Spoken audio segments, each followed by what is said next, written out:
Welcome to the year-end Cardinal Commentary on our fixed income portfolios. Last year was one of the worst 12-month periods the bond market has seen in a generation. 40-year highs in inflation forced the Bank of Canada to begin an aggressive rate hike campaign in early 2022. 7 increases boosted the overnight rate up to 4.25%, and another increase in January took it up to 4.5%. As a result, the yield curve shifted upwards and went from a positive slope to inverted. That means interest rates have flipped, with short-term bonds now paying more than long-term bonds. If you think about this for a second, you can see why this is unusual. An inverted yield curve can be an indication that a recession is on the horizon. We took a proactive approach with our fixed income strategy in the fourth quarter by selling short-term bonds and replacing them with 15 to 20-year bonds. That lengthened the duration of our portfolios. What does this mean for investors?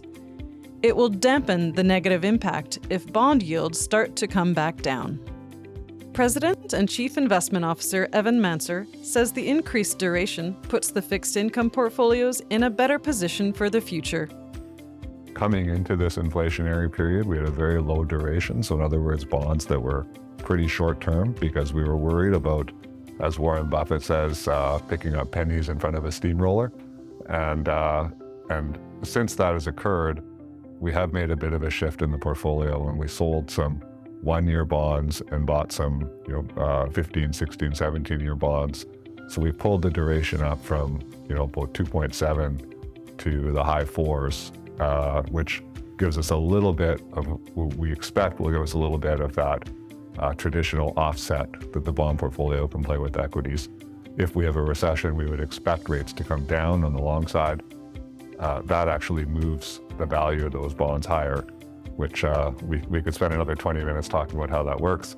But that's the traditional role that you want bonds to play in a portfolio, and we think it will be playing it this year. There is reason for optimism.